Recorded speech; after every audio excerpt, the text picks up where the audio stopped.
आकाशवाणी मध्य प्रदेश से प्रस्तुत हैं प्रादेशिक समाचार।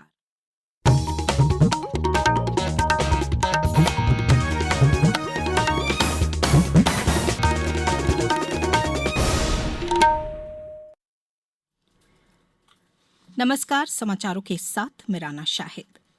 प्रधानमंत्री नरेंद्र मोदी ने आज आकाशवाणी से मन की बात कार्यक्रम में कैच द रेन अभियान के बारे में कहा कि 4 जुलाई से यह विशेष राष्ट्रव्यापी अभियान चलाया जा रहा है। इसके तहत वर्षा जल संचयन, भूजल पुनर्भरण और जलाशयों तथा बागानों के जीर्णोद्धार को नई गति मिल रही है। उन्होंने बताया कि पुराने तालाबों से गाद हटाई जा रही है और कुओं तथा बावड़ियों का जीर्णोद्धार किया जा रहा है। अब भूजल पुनर्भरण के लिए बोरवेल का उपयोग नहीं किया जा रहा है। प्रधानमंत्री ने मध्य प्रदेश में तालाबों और अमृत सरोवरों को मिले नए जीवन पर कहा। साथियों, मध्य प्रदेश के सीधी जिले में करीब 1,500 तालाब बनाए गए। नरसिंहपुर में अमृत सरोवरों को संवारा गया। महाराष्ट्र के नासिक में बड़ी मात्रा में पानी सहेजने की क्षमता विकसित हुई है। आंध्र प्रदेश के नंदयाल में सभी ग्राम पंचायतें इस अभियान से जुड़ी हैं और पुराने तालाबों को फिर से उपयोगी बनाया गया। हमारे शहर भी पीछे नहीं है। छत्तीसगढ़ के कोरबा, उड़ीसा के भुवनेश्वर और आंध्र प्रदेश के विजयनगरम इस अभियान के उत्साहजनक परिणाम दिखाई दे रहे हैं। श्री मोदी ने कल 27 जुलाई को भारत रत्न डॉक्टर एपीजे अब्दुल कलाम की पुण्यतिथि का जिक्र किया। उन्होंने कहा कि डॉक्टर कलाम के व्यक्तित्व में कई प्रेरणादायक पहलू थे, लेकिन एक शिक्षक की भूमिका उनके दिल के सबसे करीब थी। उन्होंने कहा कि पूर्व राष्ट्रपति ने बच्चों और युवाओं को बड़े सपने देखने के लिए प्रेरित किया। उन्होंने कहा, इस सप्ताह गुरु पूर्णिमा भी मनाई जाएगी। गुरु पूर्णिमा सभी मार्गदर्शकों के प्रति कृतज्ञता व्यक्त करने का अवसर है।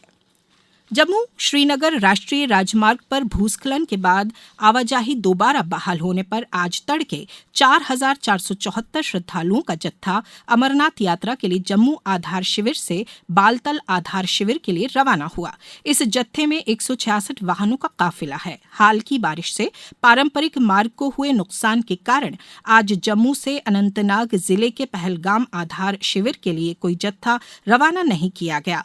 3 जुलाई को यात्रा शुरू होने के बाद से अब तक 4 लाख से अधिक श्रद्धालु समुद्र तल से 3,880 मीटर की ऊंचाई पर स्थित पवित्र गुफा के दर्शन कर चुके हैं।